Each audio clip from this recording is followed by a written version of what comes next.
love the CSA model. It's such a wonderful model for a farmer because the members buy their share often in January, in the heart of winter, when we need money for upfront costs like seeds or equipment, and that really helps us make it through the year.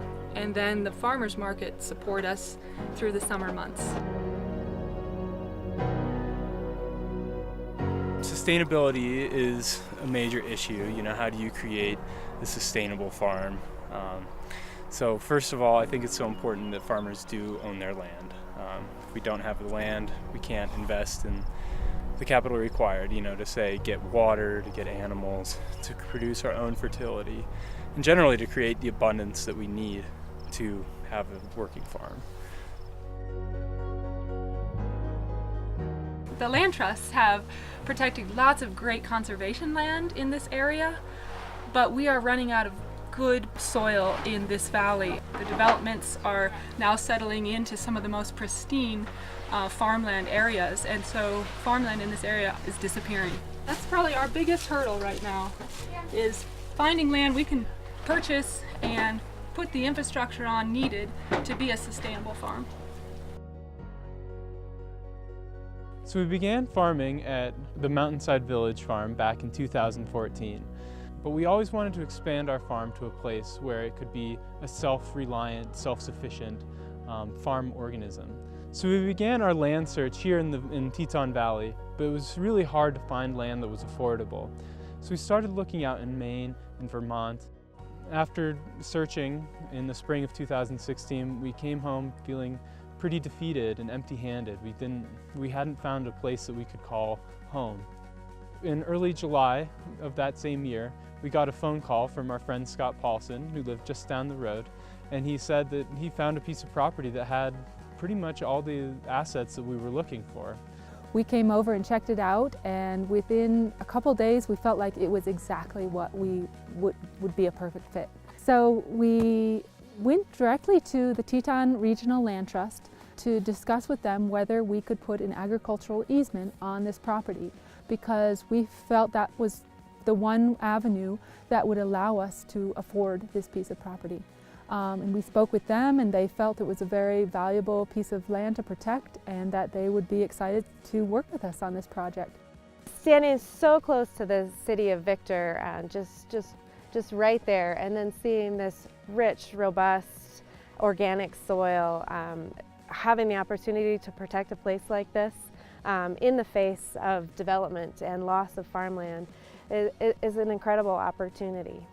We see so many people moving to the Teton Valley because of all of the great amenities and opportunities for recreation. But one of the things that's so great about this place is the farmland, the open space, the rural heritage. And this gives us opportunity to see that right here, right on the edge of a growing community. It's very early in the spring season, and the farm is pretty much a blank slate.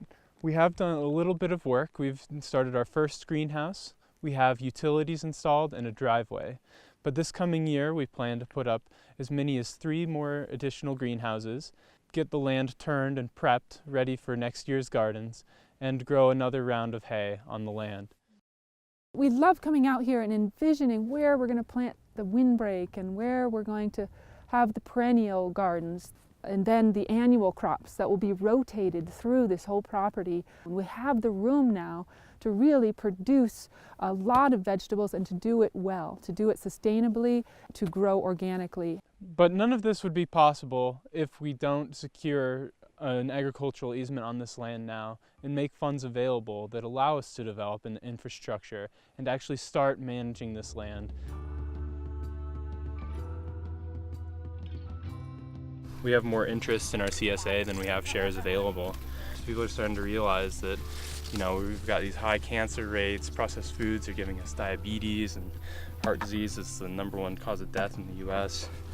And they're just rejecting that, and they want another alternative. So these small local organic farms are providing that alternative. And it's not such a visible movement because they're simply opting out. People, you know, are also pretty upset about what conventional farms are doing to our soils, what they're doing to our waterways. I mean, look at Chesapeake Bay and the Gulf of Mexico with these huge algae blooms. They're just these sick ecosystems. People are tired of it, and they want to see something else. And so they start joining up slowly but surely, and they realize that, wow, this tastes so much better, I feel better, and it's just, you know, it's the right thing to do. They feel it in their heart. In the future, we hope that farmland is accessible to people like Erika and I. We want to make sure that the people that feel motivated and driven and know in their hearts that this is what they want to do, we want to make sure that they have access to land and that they have the ability to make a difference in the world. There are endless roles that have allowed us to come here, and you all know who you are, and thank you. Without your help, we couldn't be here, and we couldn't have the hope in our heart that we can actually complete this job without you also. So thank you for giving us the motivation, the support, the foundation to be here on this farm at the brink of something really special.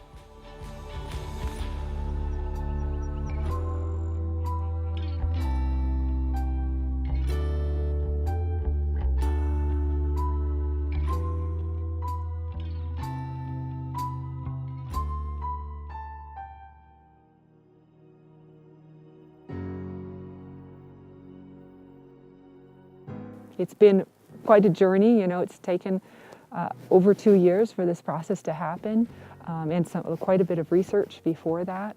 We feel so fortunate to be standing here with honeysuckle in this snowy, beautiful day on this new piece of property for us, setting up shop to farm for our community for the coming summer. It's just so exciting to know that this community is supporting this kind of food movement. We started our search out east because we were so excited about what the Land Trust could provide young farmers. And you know, we approached the Teton Regional Land Trust here, and they've been nothing but supportive. And then, of course, to have so many community members who have contributed to the project. I think we had over 40 or 50 donations, and one in particular from the Donald C. Brace Foundation, which really made this project possible. Yeah, we really do feel like we have eased in to this property here. It feels like home pretty much completely. And you know, we looked all over the place, and you know, just down the road is where we landed. It's amazing. What I'm really looking forward to is really seeing what the soil can do. It's been an alfalfa field for years. It's been production farmed for quite a while. So, you know, we've turned that in. We're going to add compost, but we really don't know the character of this soil yet. And we're going to learn so much by getting our first crops in the ground.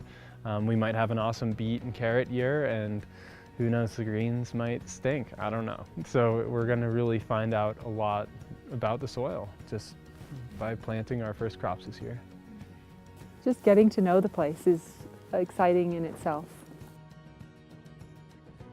It's going to be a farm for here on out, and for this community now and for generations to come, this 21 acres will be farmland.